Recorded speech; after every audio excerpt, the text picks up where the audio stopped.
Welcome to USA Global TV and Radio, where our mission is to provide education, entertainment, hope, and inspiration. USA Global TV and Radio connects you with experts and audiences all around the world every single day to help you succeed in business and to live a richer life. Visit us at usaglobaltv.com to learn about career and life-changing training and mentoring programs like the Listening Mentor. Subscribe to our newsletter to stay informed about our special programs and offers. Discover how you can become a guest on one of our shows or a host or producer of a USA Global TV and Radio show of your very own. That's USA Global TV and Radio, where the doctor is always in.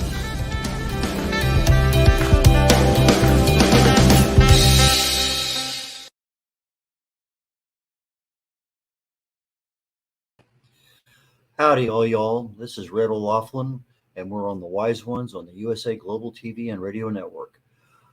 I host this show and a couple others. This show today, we're going to be talking to a very well-known author and learn some of his trade secrets on how he increased sales. While I have you here as my undivided audience, I want to tell you the very next show is the Talking Heads. And I'll be doing section 5 of 6 sections on weight management.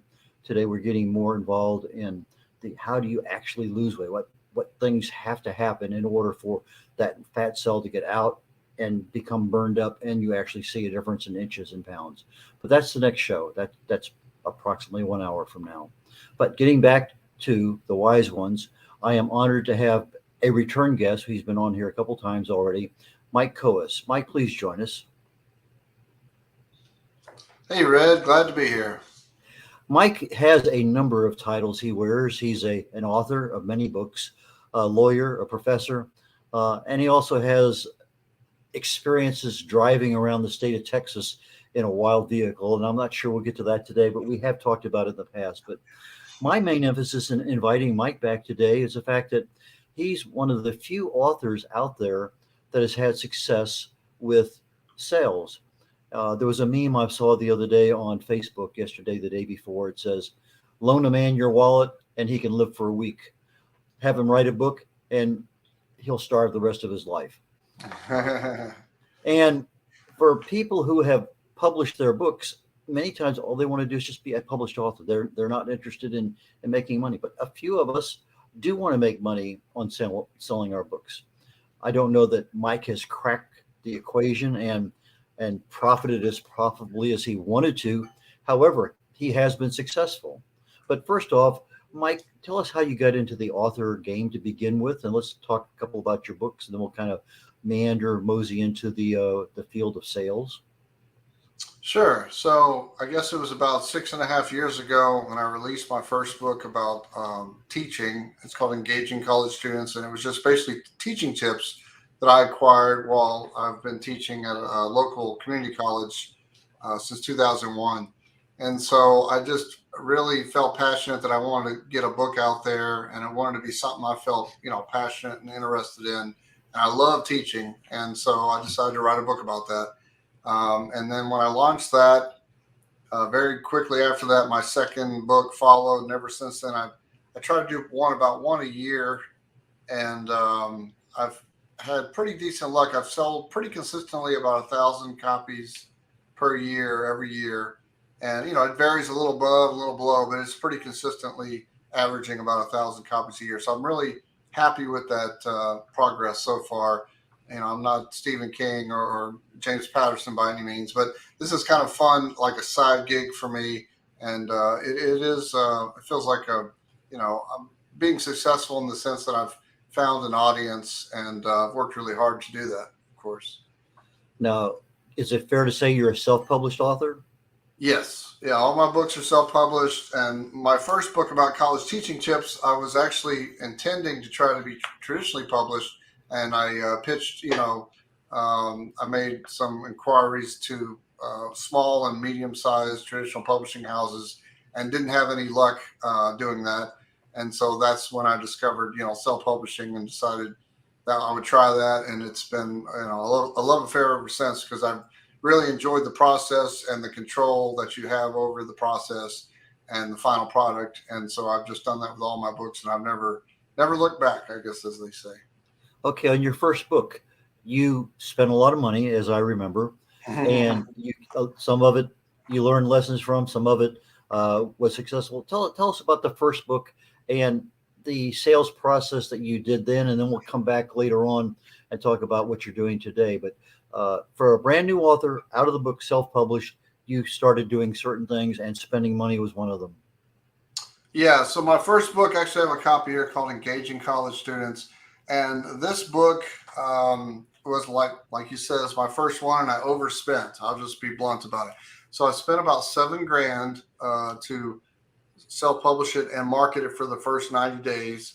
And ever since then, I've learned a lot of lessons, and I try to keep my budget closer to $1,500 to $2,500 is my budget per title when I roll out a new one now. But the first one I overspent. I did things like I used an expensive person to make the cover. I think I spent $830. Now my budget is closer to $300 to $500 range.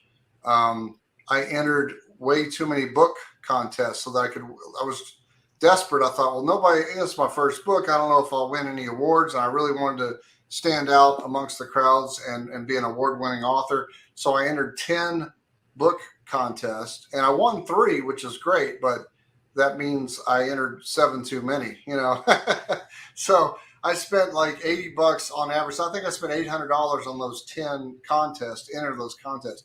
So since then, I don't do that. I only enter 3 or 4, for example, and just with the hope of winning one, because that's all you need to say that title is award winning. So I learned a lot of lessons like that as I went through that process. And the editor I used was kind of on the pricey side. I've since used someone else or a couple of different people. So I've discovered other ways to cut back on the cost.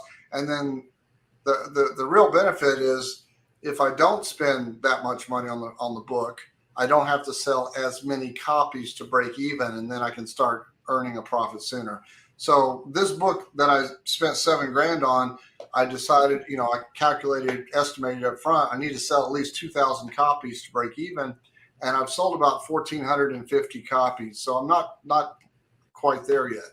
And honestly, I may never be because the sales have really slowed down because it's been, 6.5 years since the book came out. And so I'm still selling, but they're not big numbers. So that one, I learned a lot. And so with the next one, I used those lessons. And the next one was the most successful book I've had. It's the self-publishing guide called 14 Steps to Self-Publishing a Book. This one, I spent $1,500 to self-publish and market it through the first 90 days. So big difference in the cost. And I figured I only need to sell 700 copies to break even on this one. And thankfully, I've sold over 4,500 copies so far. So this has kind of been my gravy train, if you will, and it's funding all the other books that have come out since that haven't been as successful as the first two, really. But again, if you're careful about the cost, you don't have to sell as many to break even, and therefore you have a better chance of making a profit. So that's a good lesson to learn there. Do you have a preliminary number of sales before you start writing your next book? In other words, I know you're in the process now. I've seen several of your social media posts where you're looking for A, B, C, or D on book covers. So the next book you're coming out, are you saying I really need to sell 700 in order to break even, or is that something that evolves after the book is out? So that's a great question. What I like to do is I do research, and I know you do this too, Red, but I research the market before I launch the book. And that way I kind of have a basic idea of the budget. So in other words, the book I'm writing, I'm about to release next is my 6th book, and it's really a sequel to this one. So it's Texas Off-Road Racing 2. This first one is my worst selling book. I only sold about 100 copies in the last 3 years. But it was a really fun project because I documented the good times that my son and I had racing together in one of these off-road vehicles. And it's a great way to kind of promote the sport that we love, which is off-road racing. And so I went into that with eyes open because I looked at Amazon and other places. And you can look on Amazon, you can see the ranking of similar books to mine. And I discovered early on, before I published the book, that there's not a big market for that kind of book. So that doesn't mean I don't write the book. It just means I'm going to write the book with being very, very careful with the cost, because chances are I won't get my money back. And so that's the kind of project. Again, it's a labor of love on that particular book. Other ones, I think I had, a better shot at making a profit, so I would spend more. That's sort of the concept. And so that's kind of the way I approach it. I look at the title, look at similar books, see what their rankings on Amazon, and you can go do like a Kindle, Amazon ranking calculator. If you just Google, Amazon, I think Kindlepreneur is a big website that has one of those calculators. There's others. And basically you put in the Amazon ranking and it tells you what the typical sales are per month or per day.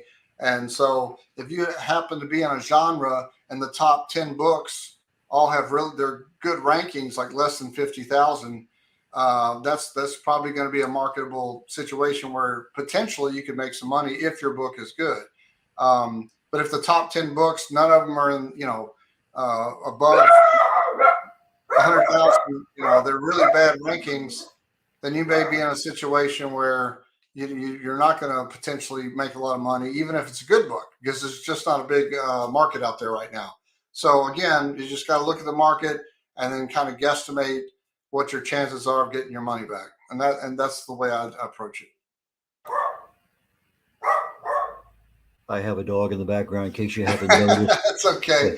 But I got one too, but mine's being quiet right now. So well, they're usually on guard duty down at the front door, and I don't know what's going on, but they're on guard duty, and I can't do anything about it. I apologize. That's okay, no worries. But getting back to your author analysis up front, your competitor analysis, that's something that I take new authors through, showing them who their competitors are, what categories they're in, what keywords they use, a lot of things that you really should know about the market ahead of time.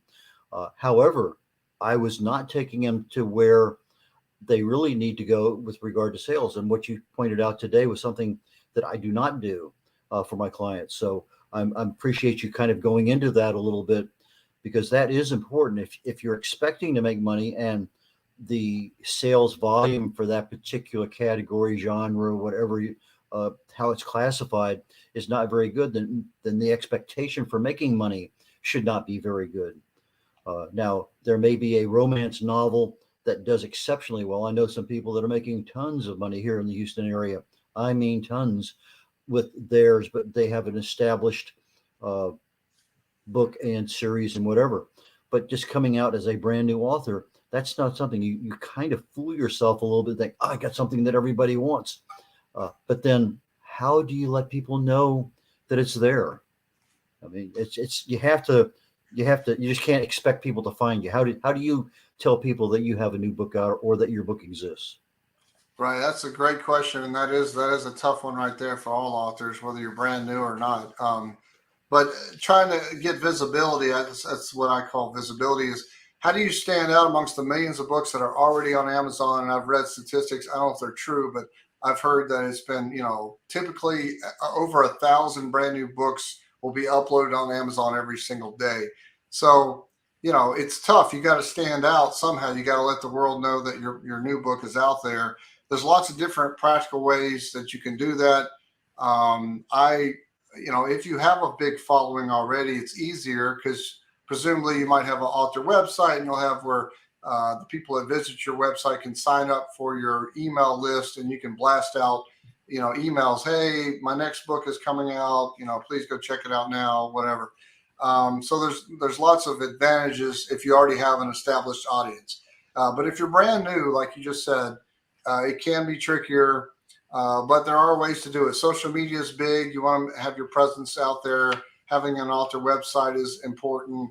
And I think there's lots of things you can do as far as ads. I've had really good luck with Amazon ads, not necessarily for all my books all the time, but like for the one I'm using, I told you my biggest seller, this self-publishing guide, I've had the most luck consistently since day one when that book came out about a little over 6 years ago. I've been using ads ever since, and it's been remarkable. And I sell about a third of my sales every single year come directly from my Amazon ads, which is big. Now the ads themselves, I just try to break even. I'm my goal every year with those ads is that I spend about as much on the Amazon ads as I make on the profit, the royalties from those particular sales. If I break even, to me, that's a win-win, because even though I don't make money on the ads, I've reached a bigger audience at no cost. And that same audience can either buy my other books, they can leave hopefully 5-star reviews on Amazon, they can tell their friends. So there's a lot of benefits from having more readership, even if I don't make a profit, because I spent a couple of bucks on the Amazon ad or whatever. So I highly encourage people to try different ads. I've tried Facebook and I've tried Google ads and Goodreads and other things, but none of them compare, at least from my experience, to Amazon ads. I've had the most luck with those. So that's a great way to get out there. You can do book signings. Those were really popular before COVID and the pandemic hit. There's lots of opportunities like book fairs and things like that. So there's ways to get out there. I do about 10 to 20 author talks a year. A lot of them are free. And that, again, just trying to build the audience, trying to build the brand, get in front of people so they can discover your books. And there's lots of ways to find opportunities to give talks about your book. You just have to do the legwork. So for me, I go to meetup.com, which is a popular site to help you find groups in your area on whatever hobby you might have or whatever interest. It could be bird watching or politics, people that sit around and talk about politics, or how to self-publish books or whatever it is. It could be a book club. So if you're interested in finding groups in your area, people that are like a writing critique club, there's tons of different clubs all over the United States, all over the world, really. But I go to like meetup.com and I find groups who might be interested in hearing me give a free talk. And then I offer the leader of the group, I'll say, hey, I wrote a book on this topic, self-publishing or book marketing or whatever. I would love to come talk to your group of new writers and give them tips on how to self-publish and that sort of thing. And many times they will say, yeah, because they're looking for free content and I'm looking for an audience. So it's kind of a win-win. So I'll do that. I've gone to local colleges, Lone Star College where I teach. They have a program where you can give talks to senior citizens, and it's a volunteer, so I don't make any money, but it's a great way. Again, I'm connecting with a potential audience. Hopefully I'll sell a few books or what have you. So again, there's lots of, if you do the legwork, hopefully you can find groups that contain your book's target audience and get in front of them and, just try to get exposure. And if people like you and they like what you're talking about, hopefully they'll buy your books and things, build an audience that way. So I hope those are good tips that help. Yeah, you had actually several of them. First one I wanted to go back and touch on is website. New author, no intention right now of writing another book, just want to be a published author. Probably no big need for a website. But if you have a future, okay, I have a part 2, like your 14 steps. There may or may not be a post-pandemic version of that book because things have changed. Hint, that might be next year's book. I don't know, but anyway, there's reasons for why you might want to write some additional books, and maybe that's the case. Now you have a dilemma. Do you name the website after the book, or do you name the website after the author? Is there a particular brand involved? There's a lot of things that revolve around that decision to have a website. Now, if Mike Kowis has a website or Red O'Laughlin has a website, I may just use my Red O'Laughlin and brand myself. But if you're looking, if you're a motivational speaker or some other business entity, it sort of depends on which way you want to go. What's your thoughts on websites for authors and names of websites? Yeah, so for the names, I can definitely tell you what I did, which I think it's laughable now because I know better, but at the time I didn't know better. So my very first website was the title of my first book, Engaging College Students. So I thought that was brilliant.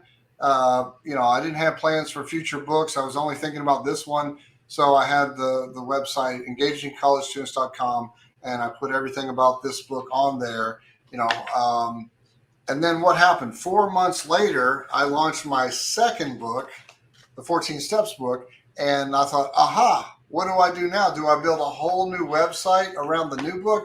That's confusing. I didn't think that was efficient. So I knew right then that I'd made a mistake. So ultimately, the goal was to create a new website where I could put all my books and all my speeches and everything about my authorship journey. And that's what I've since done. And now I have MikeKowis.com. And I've just put all my books there, all my speeches and reviews and awards and all that stuff. And I think that's a lot simpler. And I don't have to maintain more than one website, one for each book. I think that would be very costly and time consuming because you're always updating websites. You're adding speeches that you're giving or new awards that you won or testimonials or what have you. So I didn't want multiple websites. I wanted one simple one. And I just did it based on my name. And so that's just one way to do it. There's other ways to do it, but that's what works best for me. What was your other question, Red? I forgot already. Well, it's fine because I think you covered it in the midst of talking about why you changed to your name as the author, which includes other things you can do. And you really kind of just plowed right into it and said, okay, this is the big picture and this is what I need to do. But you also mentioned having an email list, which if you have a website and you welcome people to share their information with you. I had a mentor several years ago, and one of the things that came out as part of this mentoring was you need to hear something at least minimum 7 times before you fully understand it. Well, sometimes we hear things and yeah, I hear what you're saying, but to fully understand it, sometimes it takes second, third, fourth, fifth. And for authors, I'm sure it's going to be the same. Now, he used to have a saying, still has a saying. He says, it's easier to make $50,000 in 1 month than it is in 1 year. He says, incredibly, it's easier to make $50,000 in a week than it is a month. In fact, you can make $50,000 in a day easier than you can make $50,000 in a week. He says you can make $50,000 in an hour easier than you can make $50,000 in a day. And, if you have 200,000 people on your email list, that makes sense, especially when people are really following you. But you have to spend time to get that email list up, to get that visibility, as you were talking about earlier. If you had 5,000 people on an email list and they were actively interested in Mike Kowis's progress as an author and other things, 10% of them might buy a book because it's something that they want to have all of Mike's books. And so that email list, even though we don't think about it as an author, is a very vital part of our business. That's something that we should be cultivating and getting all the time. And the networking that you do when you go out to talk to these groups, that's one of the things that you can give a free, what do you call it, ethical bribe, I think is what they use in the terminology nowadays. Yeah, I'll give you a free version of my book if you give me your email information.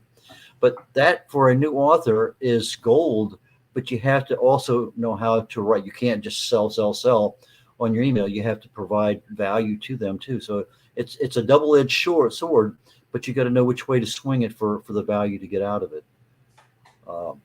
You talked about Amazon ads. Some people, I have not done an Amazon. Well, yes, I have done an Amazon ad, but it was a very limited one in a class that I was taking that, we're going to put some money up. We're going to do this to make sure you know how you're doing. But it wasn't something I followed up with because it wasn't something I understood well. Could you go a little bit more into detail as to what is an Amazon ad? How do you go about figuring out how much money you want to spend, what keywords you want to use, and how do you go about making it happen? I think that's important. Absolutely. And before I explain my understanding of how these ads work, I will mention that there is a free class on how to use Amazon ads, and I've taken it twice. It's Brian Cohen, Cohen, I believe, and he's on Facebook, and he has you just search for Brian Cohen Amazon ads, I'm sure you'll find it. But he does this a couple times a year, and it's basically a 5-day Amazon ad challenge, I think is the title of the Facebook page that he has. And it's really a very helpful tutorial. And I've done it a couple times, even though I've been using these ads for pretty much 6.5 years. Since day one, I've been trying the ads. And again, some of my books have had better success than others. But now let me just give you my high level understanding of what the ad is, how it works. It is essentially a pay-per-click ad. So what you're doing is you're going to go into, if you have your book published through KDP, Kindle Direct Publishing, either your ebook or your paperback or now your hardcover, it doesn't matter, either one of those, you can go in through your KDP dashboard and you can buy the ads. And so I do the sponsored ads. There's another type as well, but I just do the sponsored ads, and I'll create a new one. And essentially what you're doing is whenever someone goes into Amazon, they type in a book like yours. Let's say it's a tax trivia book like this. There's a lot of trivia books, not many tax trivia, but if someone types in tax trivia book, hopefully they'll see this pop up in the regular list of books. But you might notice at the very, very top or at the very, very bottom, you'll see one or two books that says sponsored ad next to that little icon for next to the cover of that book. And there'll be one or two sentences that follow that explain that book. And that's the ad. That's what you're paying for, is you're paying for one or two sentences next to the cover of your ad, and it's shown whenever someone types in a keyword similar to yours. And so that's kind of what is the way it works is once you just create a new ad, you're going to go in and enter keywords, and keywords could be one or multiple words. It could be a term, could be tax trivia book. That would be one keyword if I want it to be. And you're going to enter up to 1,000 keywords. I recommend at least 100 to start with. So you're going to type in all the different things you can think of: IRS history, tax history, IRS trivia, everything that's related to this book, CPA book, CPA gift, anything at all that might be relevant to this book. I'm going to type in those keywords for that one ad. And then next to each keyword, they ask for a bid price. And that's what you're going to pay when someone clicks on your ad. And that's important. So you may start out with like 25 cents for each keyword, or 50 cents, or what have you. And then what happens is when the ad begins to run, you don't pay every time they show that ad to people. That they call it impressions. So it may be shown 1,000 times the first week. You don't pay for that 1,000 impressions. You only pay when the one or two people click on the ad and look at it. And what's really cool about Amazon ads that I love compared to other ads like Facebook ads is that this ad keeps track of not only the number of times it shows the ad to people and the number of clicks, because that's when you pay, but it also shows how many sales you get. So you know exactly which keywords are resulting in sales and which ones are not. So after a period of time, could be a week or a couple of days or whatever, I go back in and I check my ads, and then I tweak the bid price. So if some of my ads are getting a lot of sales, 2 or 3 books this week, I'm going to go increase the bid price on those keywords. If other ones are getting lots of clicks, so I'm spending money, but I'm not getting any sales, I'll either decrease the bid price or turn off that keyword. And so over time, in theory, your ad should get more efficient and more cost efficient. You should get better sales with the same amount of money or less. But I have found some ads get stale over time, no matter what. So I may have an ad that lasts 6 months, and then all of a sudden nothing that I do to it makes it, profitable or makes it generate sales. So I'll turn it off and I'll start over with a brand new ad for that book. And then it may last a month, it may last 6 months or a year or two. I don't think I have any ads that run more than 2 years that didn't go stale at some point. But anyway, and sometimes I'll start a new ad because it's Christmas time and I want something in there about, hey, this would be a great gift for CPAs or whatever. So sometimes I'll just run extra ads like in Christmas time because I know my sales are going to be up anyway. So that's the kind of strategy. That's kind of how it works. I really encourage you to play around with it. The cool thing is you can set a budget. So maybe $2 a day. So it doesn't go haywire on you and you spend, a couple $100 the first week. You can put a daily budget. And then that way it's not, it's just kind of a user-friendly, fun little tool. It won't cost you a ton of money just to try it out. Again, they don't work for all of my books. But if you have at least 10 or more Amazon reviews, and they're really good reviews, like 4 stars or above mostly, then I've found that I have better luck with my ads. If I have less than a 4-star average review, for that book on it for Amazon customer reviews, if it's 3 point something or less, my ads don't tend to do well. Or if I have less than 10 reviews, the ads don't seem to do well. So the more reviews you have and the higher the average, the better chance your Amazon ad will be effective. At least that's what I found with my books. Does that help? Absolutely. Now, is the number of reviews within the purview of the new author? I mean, obviously we want reviews, but you just can't send a PDF copy of your book and they write a review and it ends up on Amazon because they may not be a spender on Amazon, so they're going to be declined. If they're have this, their last name is Kowis and they're writing a review for Mike Kowis, that's probably not going to get published. So reviews are kind of finicky. Sometimes people say, I wrote a review, here it is, that's why I said, but it never shows up. So reviews, I find, are extremely valuable, especially the first 72 hours, if you're trying to get a #1 best-selling author. So the reviews are critical. The number of sales are critical. The keywords are critical. Now, as an author, you can go in and change your categories. You can change your keywords. You can change the cover of your book. You can change a lot of things. But for a brand new author, somebody, let's just say they're spending $2 a day on Amazon ads, and 3 months later, they're not seeing anything. You would just say, well, you really need to tweak the ads a little bit more. You may need to change your categories. You may need to, there are several things there that authors can do.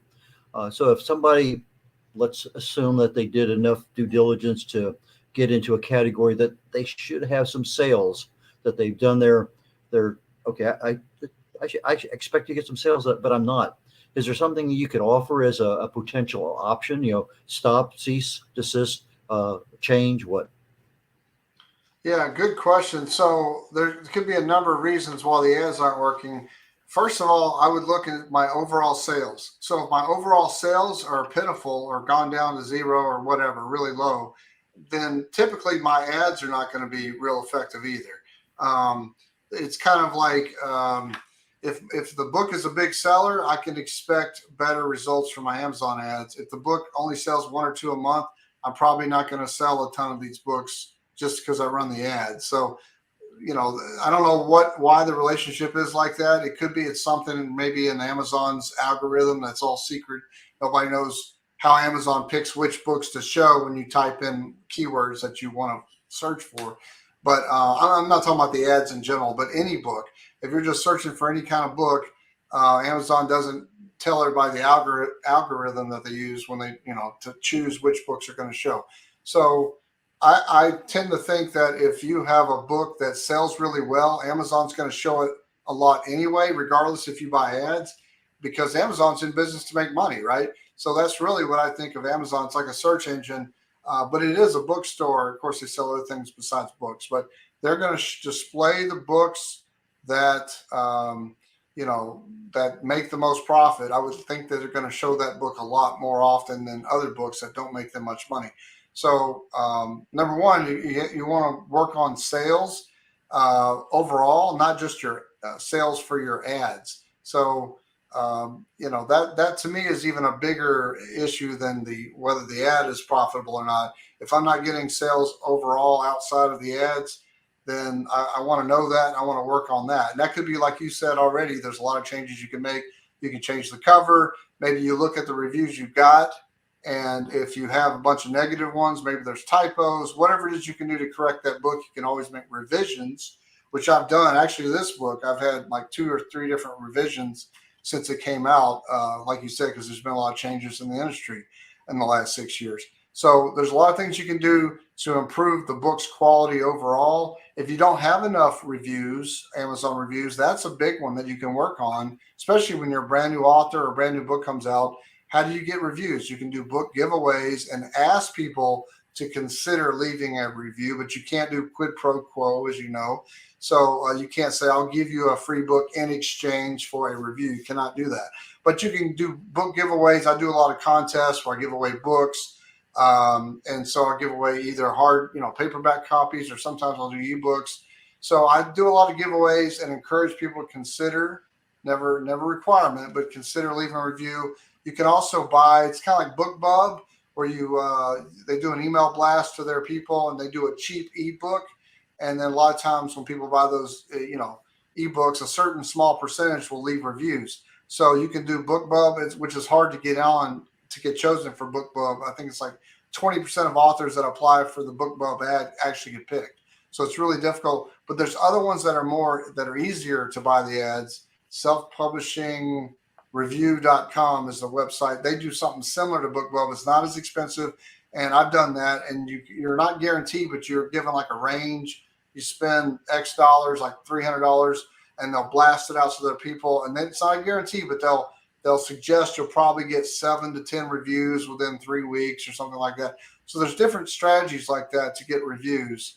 So these are all things to consider to get your sales up overall. And hopefully that will translate into better performance from your Amazon ads. But at some point, if you're just not getting sales overall and your Amazon ads aren't working, it may be just, hey, let's turn off the ads for the Amazon ad and I'll buy ads for a different book, or I'll write a new book and I'll try the ads on that one. Because these ads don't work for all of my books. They work for a couple of them really well, and but not all of my books. So just got to keep that in mind. Okay, so the main thing is you don't want to be hemorrhaging money and not know why. And if you are hemorrhaging money, there are options. But you also have to have a budget. And when that budget says you're there, that's it. You wait till the next month comes up or whatever it may happen to be. So, but I think new authors, these are our babies. We don't want somebody to call them ugly. We don't want people not to buy them. But, life goes on. And as you say, maybe the next book is the secret to your success. And so with that, I'm going to go ahead and give you a minute or two here to let you tell people, how can people get in touch with Mike Kowis, and what value can you give to them? Yeah, great. So people can find me at mikekowis.com, MikeKowis.com. And on that website, I list all my books and the speeches that I give and, the different reviews, lots of different things. And there's a way to contact me there as well. You can sign up for my email page as well. And then occasionally I'll blast out something like, the next, if I'm doing a big sale on a book, or if I'm doing a giveaway or something like that, I'll blast it out occasionally. I don't do a great job. Like some people, their authors will do a great job of having like a newsletter, and that's wonderful. I just don't have the time to do that with mine. But it is what it is. I'm happy with the website. It's been a great way of reaching people, I think. And that's where people can find me at mikekowis.com. They can also email me at mike.kowis.esq@gmail.com. So that's the other way to find me. Okay, what are the primary topics that you talk about as a speaker? So if somebody wants you to speak to their group, what kinds of things do you feel very comfortable speaking with, and then you can do it easily? My most popular speech is by far how to self-publish a book. I do that several times a year. Another very popular one that I give for author groups is, different marketing book marketing tips, if you will. I've also given copyright tips for authors, and I've also talked about how to set up an author business. So, you want to think about creating a sole proprietorship or LLC or what have you, and you want to keep track of your income and your expenses and all the business side of the authorship. I mean, everyone thinks of authorship as the fun part, which is the writing and being creative, and that is the fun, exciting stuff. But that's just half of it, right? You have to be smart about it, think of it with a business mindset, and hopefully you can be profitable and you can earn enough money to spend on the next book. So you really need to concentrate on both the business side and the creative side, in my opinion. So those are the types of topics I typically speak. Also given speeches on one of my topics is how to be an effective college instructor. So I've given speeches on that as well as other topics. But anyway, those are the big ones that I give talks on frequently. Mike, thank you so very much. I really appreciated your time today. You added a lot of value to the show, as always. You have some insights that even some of us experienced people in some of those fields. Well, I didn't know that. And I picked up some stuff today, and I appreciate that very much. So thank you. Thank you. I look forward to our next chat, because you did talk about copywriting and with AI and everything out there. that might be a viable topic down the road for an author to know about. What is really something to worry about on copyright when I'm using AI to generate some of my books? So anyway, with that, I'll just leave that thought in the back of your mind. That may also be another book in your repertoire of things coming up. So anyway, Mike, thanks very much, and appreciate you being here on the Wise Ones on the USA Global TV and Radio Network. Thank you, Red. And with that, I am getting ready to sign off. red.olaughlin here. Next program up on the USA Global TV and Radio Network is Talking Heads. And today's topic is section 5 out of 6, phase 5 out of 6, regardless. It's the 5th out of a 6-part series on weight management. And today we're diving more into the metabolism and what really works, what doesn't work. So please join me. If not, it's on the archive on the USA Global TV and Radio Network. And with that, I bid you adieu and thank you all very much for joining us, and look forward to catching you next week. Take care. Bye now.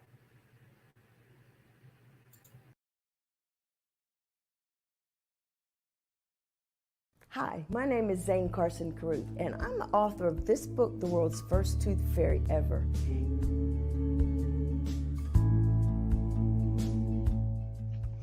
Reading is magic. Studies have shown that reading to your children lays the foundation for greater success in life. Reading helps develop language and vocabulary skills. It helps improve memory, and it encourages curiosity and inspires creativity. The benefits are immeasurable, and as a parent, you'll benefit too. In only 10 or 15 minutes a day, you'll be creating more memories and a bonding experience that will last for years to come. So take time to read to your children. Read them books about things that engage and interest them. Tales of fairies and magic fascinate children, and as everyone knows, the Tooth Fairy is at the top of the list. If your child loves magic, wands, adventure, and what child doesn't, you'll love reading them books from the trademarked series, The World's First Tooth Fairy Ever. Follow along as Abella, the world's first tooth fairy, accidentally starts the tooth fairy tradition. Learn the tricks of being a professional tooth fairy in the book, Abella Starts a Tooth Fairy School. Your child's imagination will soar as you read the adventures of Abella and her magic wand.